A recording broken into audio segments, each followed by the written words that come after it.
Meron ding nagtanong mga ka-farmers kung hindi ba nakakasapula yung palagi nating pinapakain sa manok na sapal ng niyog. Yung sapal ng niyog mga ka-farmers, yun yung source of fat. So, ang sagot ko niyan ay ito yung pangalawang araw mga ka-farmers, yung dahon ng pechay natin ay hindi pa man nabubulok. So ito yung i-chop natin ngayon. Ito meron pang ang sobra. Medyo aabot pa ito ng 2-3 araw kung hindi mabubulok. So ito, i-chop muna natin yan at mamaya huhugasan at yun ang ihalo natin sa ating mixture. Alright.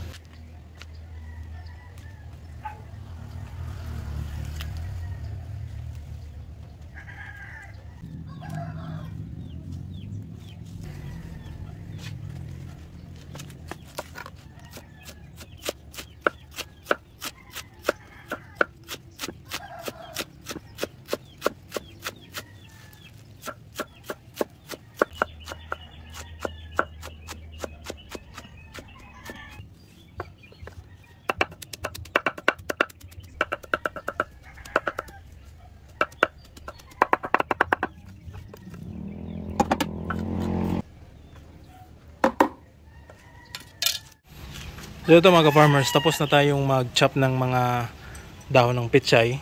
Ito yung sobra. So medyo marami pa, mayroon pa sa balde. Pero kailangan na natin yang ipakain ng mga manok. Kung ipapabukas pa natin ito mga farmers, baka mabulok yung iba.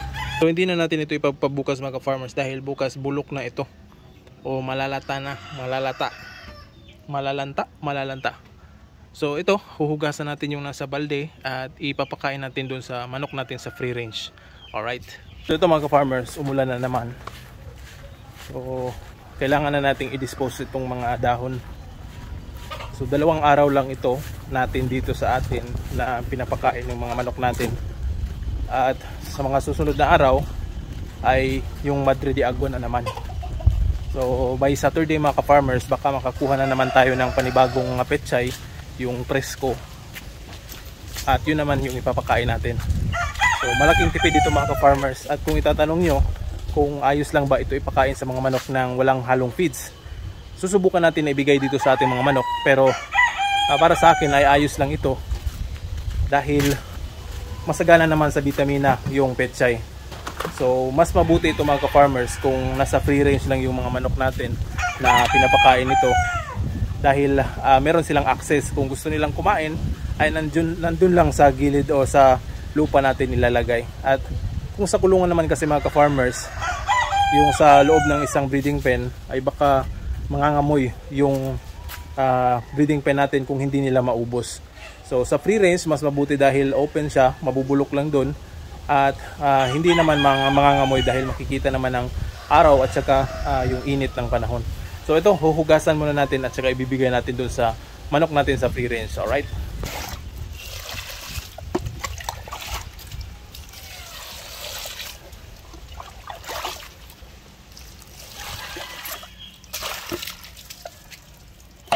So yan mga ka-farmers, kapag nabasa ito ng tubig, parang sariwa pa rin yung pechay.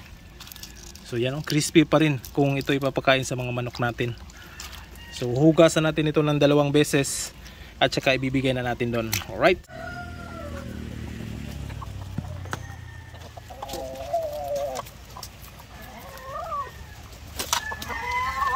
So yan mga ka-farmers, tinutuka agad nila yung dahon.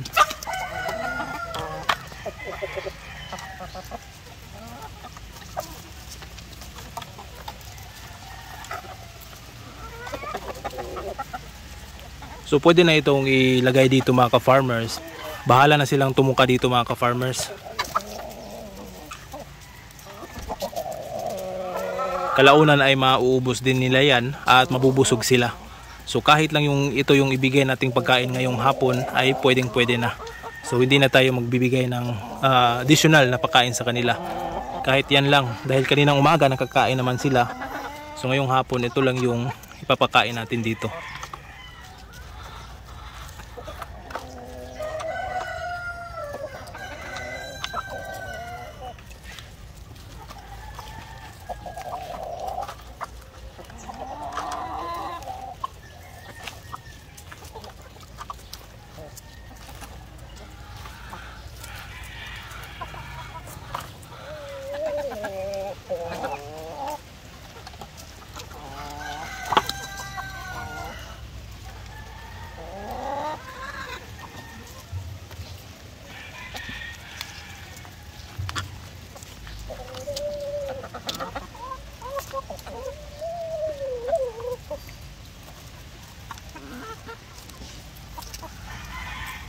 mga ka-farmers, yung mga asil natin, susubukan nating bigyan ito kung kakain ba sila.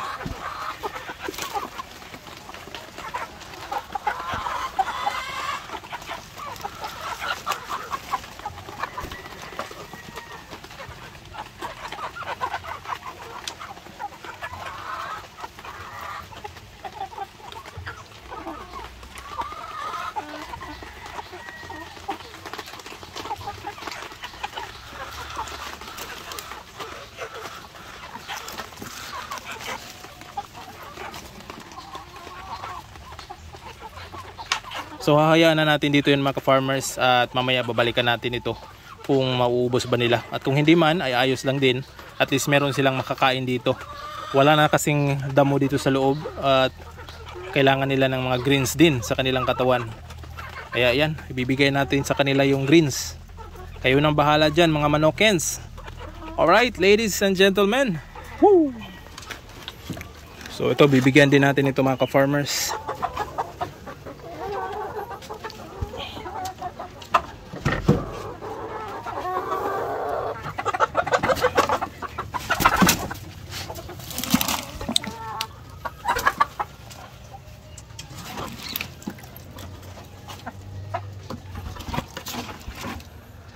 Kayo nang bahala dyan, ladies.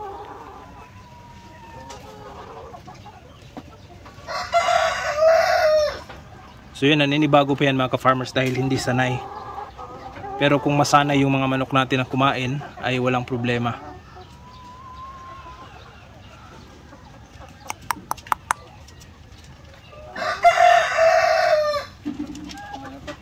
Pag merong isa or dalawang tutuka dyan mga ka-farmers, ay susunod din yung iba.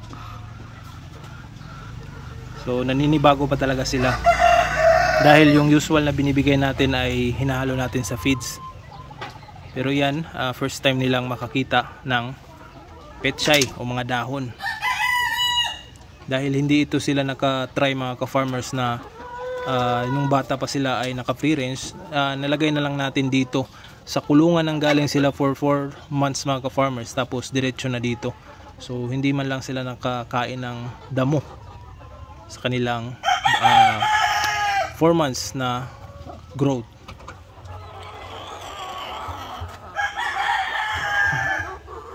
Hindi pa nila natikman mga ka-farmers. So dyan lang natin nilagay yung iba sa patukaan nila.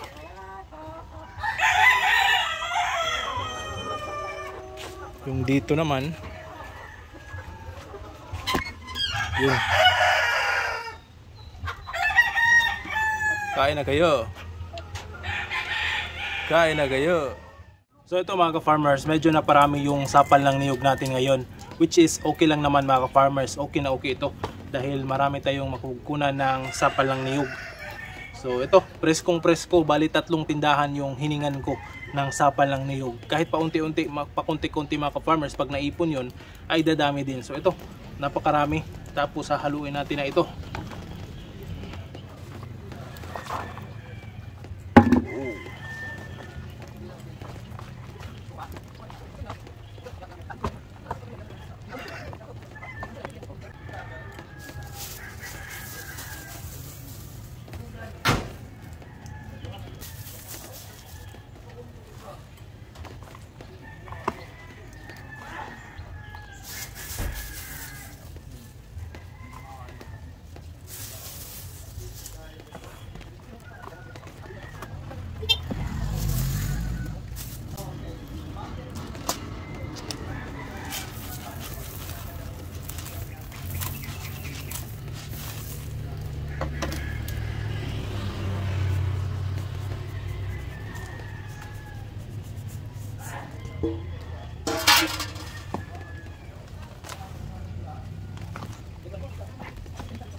So ito mga ka-farmers, tapos na tayong mag-mix.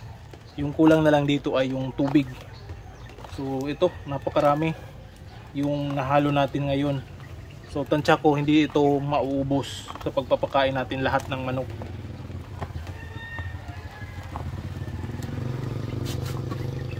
So ito mga ka-farmers ay napakabango. Napakabango talaga. So ang nagdadala ng pabango nito mga ka-farmers ay yung darak at saka yung cattle concentrate na inihalo natin. Tapos mabango din yung grains, yung 7 kinds, napakabango din. Kaya isa na rin yun sa nagdadala ng bango dito sa mixture na ito. So ito yung tubig. Tingnan natin kung maubos ba itong isang balde.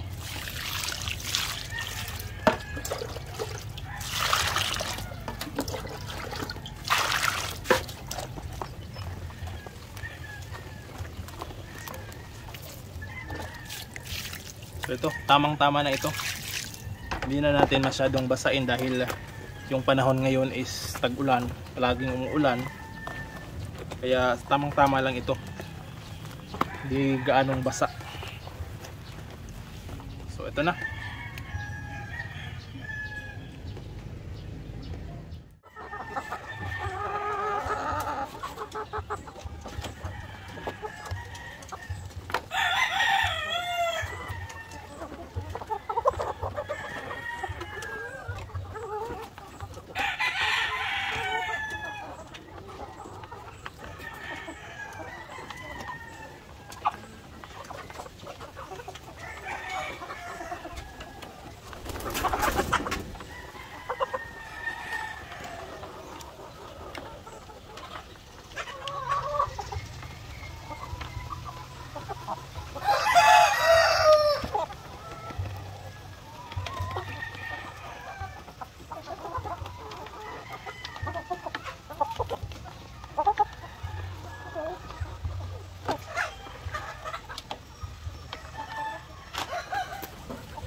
Meron ding nagtanong mga ka-farmers kung hindi ba nakakasapula yung palagi nating pinapakain sa manok na sapal ng niyog. Sa mga hindi nakakaalam, yung sapula mga ka-farmers ay yun yung taba sa likuran na bahagi ng mga manok. So nasa bandang puwet yung kanilang yung tinatawag na sapula. So kapag hihipuin nyo yung isang manok mga ka-farmers at merong bumubukol dun sa likuran sa ilalim ng puwet, ay yun yung tinatawag na sapula o taba ng manok. So nagkakaroon lang ng taba ng manok mga ka-farmers kung maganda yung pinapakain sa ating mga alagang manok at kung nasobrahan sa pagpapakain yung mga manok natin na which is yung mga masustansyang pagkain din. So kalimitan nakikita ko nagkakasapula mga ka-farmers ay yung manok na palaging pinapakain ng pure feeds na mataas yung protina. So especially kapag dinadamihan nyo o sobra yung pinapakain, kaya lagi kong sinasabi mga ka-farmers na kailangan din na magda-diet din yung mga manok or controlled yung pagpapakain sa ating mga manok, dahil kung hindi, yun ang magiging resulta sa ating mga manok na magkakasapula sila o yung taba sa manok sa likurang bahagi. Yun yung rason din kung bakit hindi umiitlog o hindi mangingitlog yung mga manok natin. So sa katanungan naman na hindi ba nakakasama o nakakaapekto yung palagi nating pagbibigay ng sapal ng niyog sa mga manok natin. So yung sapal ng niyog mga ka-farmers, yun yung source of fat. So ang sagot ko niyan ay hindi naman nakakasapula yung sapal ng niyog, dahil yung sapal ng niyog na binibigay natin ay pinagpigaan na yun, o yung gata niya ay natanggal na doon sa sapal. Kaya hindi masyadong fatty yung sapal ng niyog natin, dahil nga yung oil niya, which is yun yung mag-generate ng fats, ay natanggal na doon sa sapal. So yun yung sagot ko mga ka-farmers. Yun din yung opinion ko. So hindi nakakataba, at based on my experience na rin, yung palaging pinapakain natin yung mga manok natin ay hindi naman sila ganun ka hindi tumataba o hindi nagkakasapulan naman sila. Alright, so sana nasagot ko yung isa sa mga isa or tatlong subscribers natin na nagtatanong kung hindi ba nakakasapula yung sapalang niyog. Alright?